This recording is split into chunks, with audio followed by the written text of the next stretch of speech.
ದಿಕ್ಸೂಚಿ ಭಾಷಣವನ್ನು ಕೊಡಲಿಕ್ಕಿದ್ದಾರೆ. ನಮ್ಮ ಪ್ರಿನ್ಸಿಪಾಲ್ರವರಾದಂಥ ವಾಗ್ಮಿಯವರಾದಂಥ ಪವನ್ ಕಿರಣ್ ಕೆರೆಯವರು ದಿಕ್ಸೂಚಿ ಭಾಷಣ ಮಾಡಲಿದ್ದಾರೆ. ಅವರು ಯಕ್ಷಗಾನದಲ್ಲಿ ಪ್ರಸಂಗಕರ್ತರು ಕೂಡ ಹೌದು, ಒಳ್ಳೆಯ ಮಾತುಗಾರರು ಕೂಡ ಹೌದು.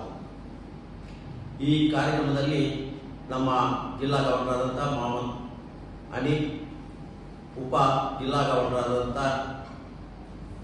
ಸಪ್ನಾ ಸುರೇಶ್, ದ್ವಿತೀಯ ಉಪ ಜಿಲ್ಲಾ ಗವರ್ನರಾದಂಥ ನಮ್ಮ ರಾಜು ಕೋಟ್ಯಾಲ್ರವರು ಕೂಡ ಭಾಗವಹಿಸುವ ನಿರೀಕ್ಷೆಯಿದ್ದೇವೆ. ಅಲ್ಲದೆ ನಮ್ಮ ಕಾನ್ಫರೆನ್ಸ್ 5 ಗಂಟೆಯಿಂದ 8:30 ಗಂಟೆಯವರೆಗೆ ನಡೆಯಲಿದೆ ಅಂತ ಹೆಸರು. ಒಂದು ನನ್ನ ತಾಯಿ ಹೆಸರು ನಾನು ಹಾಕ್ಕೊಂಡಿದ್ದೆ. ಮತ್ತೊಂದು ಅದಕ್ಕೆ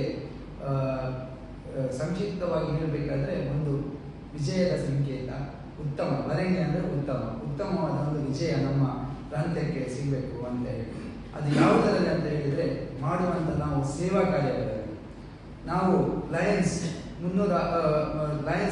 ಇಂಟರ್ನ್ಯಾಷನಲ್ 1917ರಲ್ಲಿ ಮೆಲ್ವಿನ್ ಜೋನ್ಸ್ ಅವರು ಸ್ಥಾಪಿಸಿದ ಒಂದು ಸಂಸ್ಥೆ ಇವತ್ತು ಜಗತ್ತಿನ ನಂಬರ್ 1 ಸೇವಾ ಸಂಸ್ಥೆ ಆಗಿ ಮೂಡಿ ಬಂದಿದೆ. ಯಾಕಂದ್ರೆ ನಮ್ಮಲ್ಲಿ ಸುಮಾರು 15 ಲಕ್ಷ ಮಿಕ್ಕಿ ನಮ್ಮ ಮೆಂಬರ್ಸ್ ಇದ್ದಾರೆ.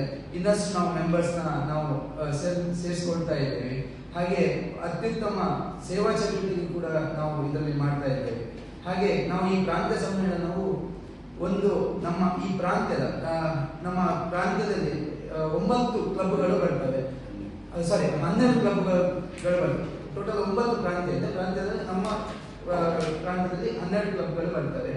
ಹಾಗೆ ಈ 12 ಕ್ಲಬ್ಗಳ ಒಂದು ಯುನಿಟಿಯನ್ನು ನಾವು ತೋರಿಸಲಿಕ್ಕೆ ನಾವು ಈ ಸಮ್ಮೇಳನವನ್ನು ನಡೆಸಿಕೊಳ್ತಾ ಇದ್ದೇವೆ. ಹಾಗೆ